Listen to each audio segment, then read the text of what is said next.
ya con las preguntas de nuestros analistas a nuestro invitado José Luis Martínez Almeida, portavoz municipal del Partido Popular en Madrid. Fermín, tú abres el turno. Gracias, Víctor. Yo, a diferencia tuya, no soy un experto en temas municipales, pero me ha llamado la atención yo creo que es incluso una etiqueta inventada por usted, que es lo de los ocupas giratorios. Yo había oído hablar de los derviches giróvagos de Turquía, pero esto de los ocupas giratorios realmente me supera como concepto. Bueno, quiero decir, más allá de bromas aparte, más allá de lo que pueda tener, digamos, de ironía respecto de cuál ha sido la vida anterior de algunos concejales, ¿de verdad cree usted que están en eso? Bueno, yo creo que están en una política de ocupación de Madrid. Fermín, tú piensas que, por ejemplo, hay varios asuntos que tenían que haber ido al Pleno, que eran llevados por el concejal de Desarrollo Urbano Sostenible, y que en el último momento el movimiento Ocupa más conocido en Madrid, que es el Patio Maravillas, ha decidido que no llegaban al Pleno, y efectivamente no llegaron al Pleno, pero no porque nosotros dijéramos que no iban, o el PSOE, o no, sencillamente porque el Patio Maravillas, a través de sus contactos en el gobierno municipal, les dijo que esos asuntos no iban. El movimiento Ocupa es esencial para entender por qué ha ganado la candidatura de Ahora Madrid. Sin ese movimiento no se puede entender esa victoria. Hay que tenerlo en cuenta, y ahora están reclamando su parte de la factura, y por eso ocupan edificios, por eso fueron el otro día a ocupar el edificio de la calle Gobernador, y por eso Manuela Carmena no tiene el cuajo suficiente, si se permite la expresión, para instar simplemente una cosa: el desahucio de un edificio que es propiedad del Ayuntamiento de Madrid. ¿Queda resuelta tu duda? Bueno, respecto de lo de la creación feliz, sí, respecto del contenido de lo que pueda ser el futuro, ya nos encontraremos, ¿no? Ya nos encontraremos, eso diremos. Carmen, bueno, yo, aparte de la remontada que se va a producir mañana, como grandes aficionados y seguidores del Atleti, lo siguiente, en el supuesto de que ganara Susana Díaz las primarias, ¿cree usted que se va a producir podría producir algún movimiento en el ayuntamiento en cuanto al apoyo o sumisión, como dice usted, que tiene el PSOE hacia Podemos, y como consecuencia de eso, ¿ve usted a Carmena acabando la legislatura? Hombre, a la primera es obvio que Susana Díaz sí que ha marcado una línea contra Podemos, quizás más clara que la que han marcado otros dirigentes del Partido Socialista, y eso sí podría suponer un cierto endurecimiento de la oposición del PSOE, que ahora mismo es bastante poco significativa en el Ayuntamiento de Madrid. Ahora, que Carmena acabe la legislatura, fíjate, yo creo que va a depender más que del PSOE, de sus propios concejales. Sí, bueno, lo digo por cualquiera de las razones, más por el lío que tienen. Más por el lío interno que tienen. Porque ella realmente aguanta estos, ¿cómo la ve usted aguantando estos envites? Porque ella va que no le importa, pero en fin, ahí tiene que haber. Yo creo que ella está bastante afectada, incluso desde el punto de vista personal, por este lío último que ha habido, porque al final el lío del Open de tenis se puede resumir en dos nombres. Por un lado, Carlos Sánchez Mato, que es el delegado de Economía y Hacienda, y por otro lado, Luis Cueto, que es el coordinador general de la alcaldía, sobrino de Manuela Carmena, y auténtico hombre fuerte del Ayuntamiento de Madrid. Y entonces hay la tensión constante entre los concejales y Luis Cueto. Y Carlos Sánchez Mato ha decidido que era el momento de tirar de venganza, de ajuste de cuentas, y yo creo que el problema que le viene a Manuela Carmena es que tarde o temprano va a tener que elegir entre ella o sus concejales. Entonces puede irse, ¿no? Entonces, yo no descartaría desde luego que pudiera tomar cualquier decisión. Ahora, es ella la que la tiene que tomar. Cristina. Hola, buenas noches, señor Almeida. Vamos a ver, usted ahora asume una responsabilidad muy complicada en una plaza que se consideraba para el PP como la joya de la corona y que se quiere volver a gobernar después de las elecciones de 2019. Hombre, si le pregunto qué posibilidades ve, me imagino que dirá que todas, pero ¿qué se puede hacer de aquí a mayo para que el PP, supongo que más que solo en compañía de Ciudadanos, pudiera sumar los apoyos suficientes para volver al gobierno del ayuntamiento? Y luego, aunque Víctor ha dicho muy acertadamente, no voy a entrar en quinielas, ya lo hará alguno de los que se sientan a la mesa. Este es el momento, pero no le voy a preguntar por Pablo Casado, le voy a preguntar pues eso es una novedad, ¿eh? Le voy a preguntar por el ministro Íñigo Méndez de Vigo, que también es un hombre de peso que está sonando para ser un posible candidato, un aspirante a la alcaldía de Madrid por el PP. ¿Cómo le vería usted? No picará. No, le pregunto directamente. Una cosa es que sea novato y otra es que pique, ¿no? No le des pie. Ya se defiende el solo. Ha vivido muchos días en Bruselas y tiene perspectiva. No, si dice Méndez de Vigo. A la primera, yo creo que lo primero es que reivindicar los 2 años de oposición que hemos hecho en momentos muy complicados, y esos 2 años han sido liderados por Esperanza Aguirre. Y lo digo porque ya hay un dato que nos invita al optimismo. En las últimas elecciones generales, el Partido Popular, junto con Ciudadanos, bien es cierto, si extrapolamos los resultados, tendría una mayoría para gobernar más que holgada. Y la segunda es que Podemos en la Ciudad de Madrid, en las últimas elecciones generales, perdió 180.000 votos. Que quizás habría que también, por ser generosos, atribuirlos también al efecto Carmena, que fue importante en su momento. Pero lo cierto es que perdió 180.000 votos. Es decir, ya en las generales estaríamos a disposición de gobernar. Por tanto, tenemos que continuar con esa línea de oposición que estamos haciendo, que encabezó en su momento Esperanza Aguirre. Es cierto que, como he dicho anteriormente, creo que tenemos que reforzar nuestra cercanía a la gente y explicar nuestro proyecto. Y nuestro proyecto no está tan lejos de aquellos que nos quieren denigrar los últimos 24 años del gobierno de la Ciudad de Madrid, en los que seguro que se hicieron cosas mal, pero en que la mayoría de las cosas se hicieron bien.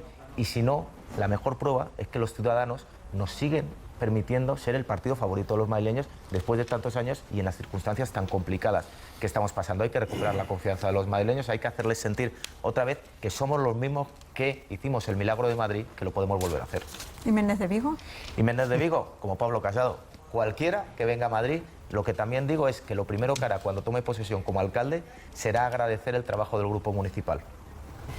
Porque será alcalde gracias a este grupo municipal. ¿Pero no se ve de candidato o qué? ¿Se descarta? Yo no me descarto ni no me descarto. Yo ahora mismo lo único que pienso es en estos 2 años. Ser candidato no entra ni de lejos en mi cabeza. José María, tú dirás. ¿Qué tal? Buenas noches.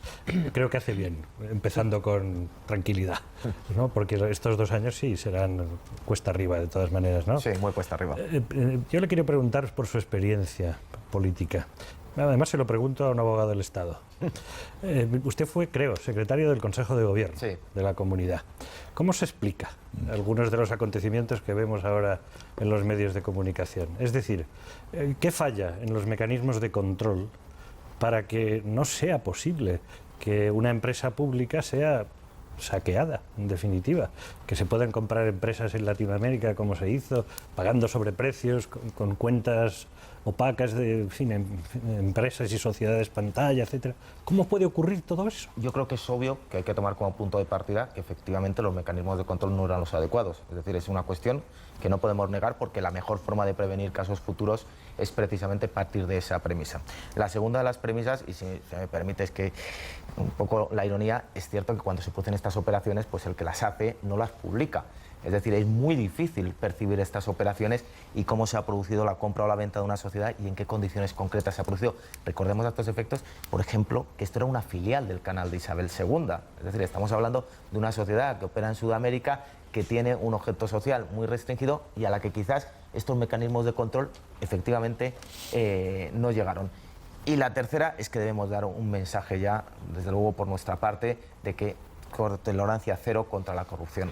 Que efectivamente, como dijo la presidenta Cifuentes el otro día, hasta aquí hemos llegado, se ha acabado la corrupción en la Comunidad de Madrid y no podemos seguir permitiendo que se produzcan estos casos. Y respecto de mi experiencia, es cierto que los mecanismos de control es más fácil que fallen en lo que se conoce como las empresas públicas que en lo que es la pura administración de la Comunidad de Madrid en este punto. Esa es mi experiencia. Durante su mandato, su responsabilidad en ese puesto, secretario del Consejo de Gobierno, ¿en algún momento se vio en la necesidad o pensó, voy a, en fin, lanzar una advertencia, voy a decir que esto lo tendríamos que tener regulado de otro modo? Ya no digo su partido, me refiero a la institución. Sí. A la institución, a la comunidad, a una comunidad autónoma. Porque invertir en un tercer país y mover millones hacia un tercer país de Sudamérica no debería ser tan fácil, ¿no? Es decir, habría que solicitar algún tipo de autorización o visado para entendernos, ¿no? Claro, por eso digo... Pero... ¿A quién? ¿A los mismos que toman la decisión? En todo caso, que no sea discrecional. Que no sea discrecional. Es decir, no pasa por el Consejo de Gobierno, es ahí donde hay que reforzar los mecanismos de control, porque como estamos hablando de empresas públicas, tienen un margen de actuación muy superior desde el punto de vista, digamos, de los controles que existen que los que hay en la Administración. Los expedientes, por ejemplo, que pasaban por el Consejo de Gobierno, necesariamente los informaba la Intervención General, los informaban los servicios jurídicos, lo informaba la Dirección General de Presupuestos, es decir, había una serie de filtros muy importantes.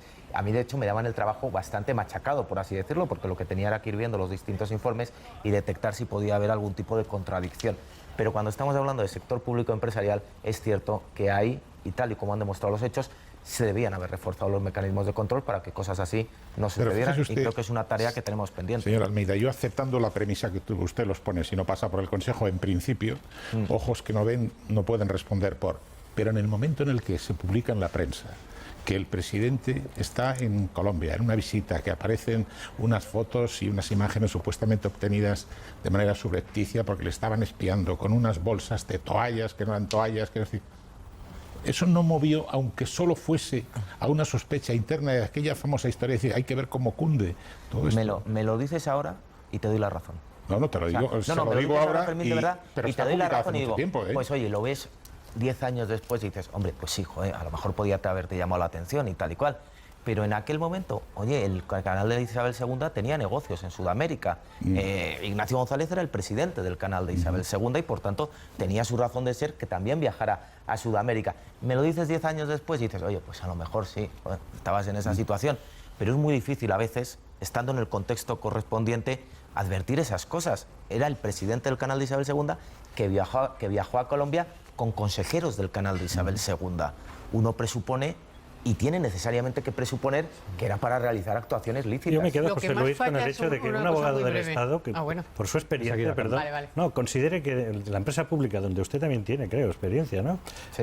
Tiene que mejorar sus controles. Porque yo creo que por ahí sí que se nos ha ido, en fin, probablemente muchas experiencias de ese tipo, es decir, de corrupción, en definitiva.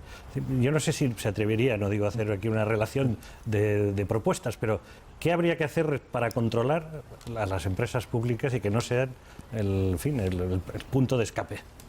El punto de escape viene porque la Administración, como he dicho antes, tiene una serie de controles muy estrictos y muy rígidos. Está sometido a una normativa de derecho administrativo que es muy escrupulosa, tanto en el ámbito presupuestario como en el ámbito de la contratación. Cuando estamos hablando de empresas públicas, tiene su lógica que se relaje en cierta manera la aplicación de esa normativa, por una razón, porque las empresas requieren un nivel de agilidad que la Administración muchas veces no tiene o no puede tener, y sin embargo las empresas, por su propio objeto social, como se dedican al tráfico mercantil, tienen que tener cierta agilidad. Pues bien, ahí es donde tenemos que dar la vuelta. Es decir, ahí es donde tenemos que ver qué mecanismos de control, a imagen y semejanza, a lo mejor de la intervención, de un servicio jurídico, de informes preceptivos que se puedan solicitar en todo caso, de controles también dentro desde el punto de vista corporativo, la famosa figura de lo que es ahora tan conocido como el compliance, que deriva de la responsabilidad penal de las personas jurídicas.